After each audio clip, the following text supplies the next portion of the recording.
Bom dia, um feliz dia. Vamos mais no estudo da lição. Hoje o tema da lição é O Espírito Volte a Deus. Eu vim te pedir para vocês aí meditarem em Gênesis 2, capítulo 2, verso 7, Eclesiastes 12, do verso 1 ao 7. A gente vai ver o contraste que há entre as duas passagens e como elas nos ajudam a compreender melhor a condição da morte humana. Ok? Peço também que vocês leiam também Gênesis 7, capítulo 7, verso 22, tá? Bom, como nós estamos vendo aí, a Bíblia ensina que o ser humano é uma alma.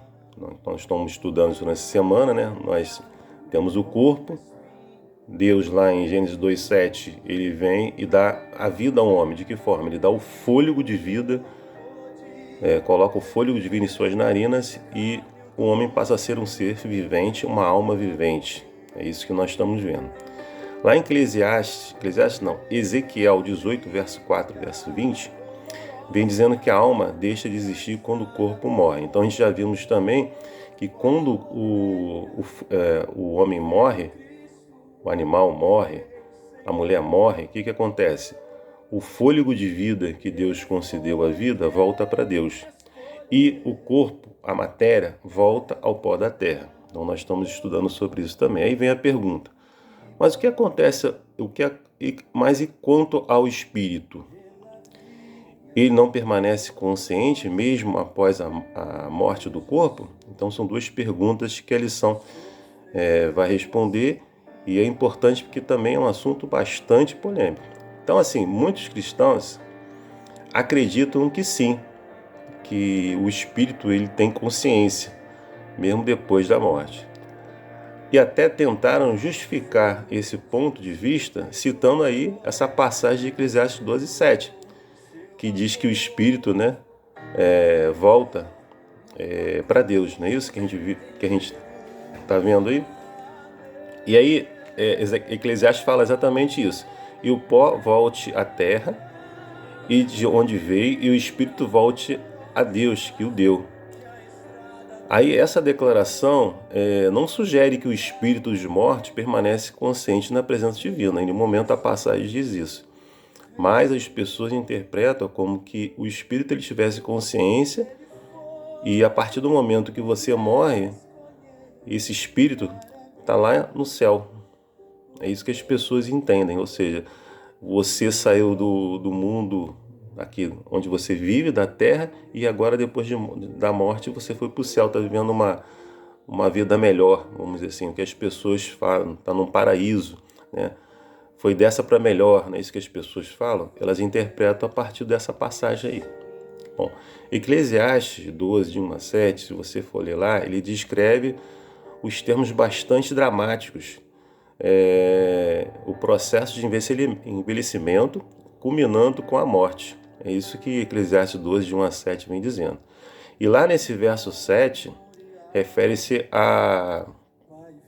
ao refere-se à morte como uma revelação do processo de criação, mencionado lá em Gênesis 2, verso 7. Como já foi dito,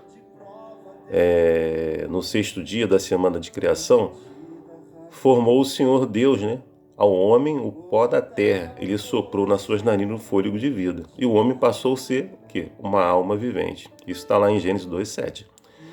Lá em Eclesiastes 12:7, como nós vimos ali em cima, a passagem diz que o pó volte à terra, ou seja, a matéria, o corpo, morre e volta à terra, de onde veio, e o espírito volte a Deus, que o deu.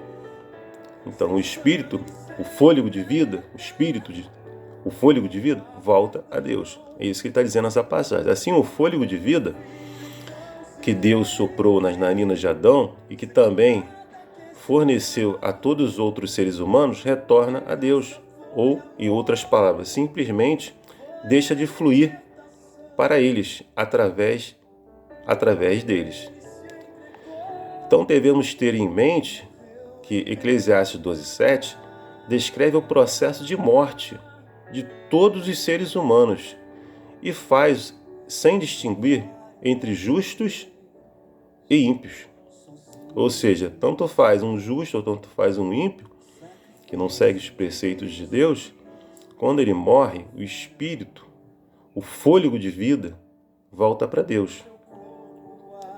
Se os supostos espíritos, vamos dizer assim, né, que dizem, de todos os que morrem sobrevivessem como entidades conscientes, então os espíritos ímpios estão com Deus? Imagina, a Bíblia não relata isso. Essa ideia não está em harmonia com o ensino das Escrituras. Mas as pessoas entendem que é dessa forma, não é isso? Como o processo de morte ocorre da mesma forma com os seres humanos e com os animais, a morte nada mais é do que deixar de existir, como um ser vivo, como afirma o próprio salmista lá em Salmos 104, 29. Se escondes o corpo, se escondes o rosto, eles se perturbam. Se lhes cortar a respiração, morrem e voltam ao pó.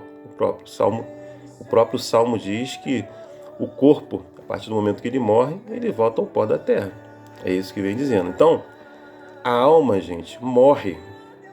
O espírito, o fôlego de vida, volta a Deus. Mas isso não quer dizer, em nenhuma hipótese, que o espírito dos mortos permanece consciente na presença dele, ou seja, na presença de Deus. O fôlego de vida deixa de fluir. A pessoa simplesmente morre, a alma morre e deixa de existir como um ser vivo. Isso acontece tanto com os seres humanos quanto com os animais. É o mesmo processo. E esse espírito, esse fôlego de vida, não tem consciência. Então essa ideia de quando você morre, você vai para o céu, vai para o paraíso, vai para o mundo melhor, isso não acontece. Tá bom? Isso é mentira, é um engano de Satanás. É certo dizer que a morte faz parte da vida? Todos nós estamos vivos e um dia vamos morrer. A morte não é o oposto da vida? Sim. Deus te deu a vida através do fôlego de vida e a partir do momento que você morre, esse fôlego de vida vai para Deus. Simples assim. E aí, que esperança existe nesse verso lá em 1 Coríntios 15, 26? O último inimigo a ser destruído é a morte. É a nossa esperança quando Jesus voltar. E aí a morte vai ser destruída definitivamente, porque não vai haver mais morte, mais dor, mais pranto, mais lágrimas. É essa a nossa esperança que a gente aguarda aí a volta de Cristo, para que definitivamente a morte tenha um fim. Que Deus te abençoe, que Deus te guarde, dê uma ótima terça-feira para você, na paz de Cristo. É meu desejo, minha oração. Amém.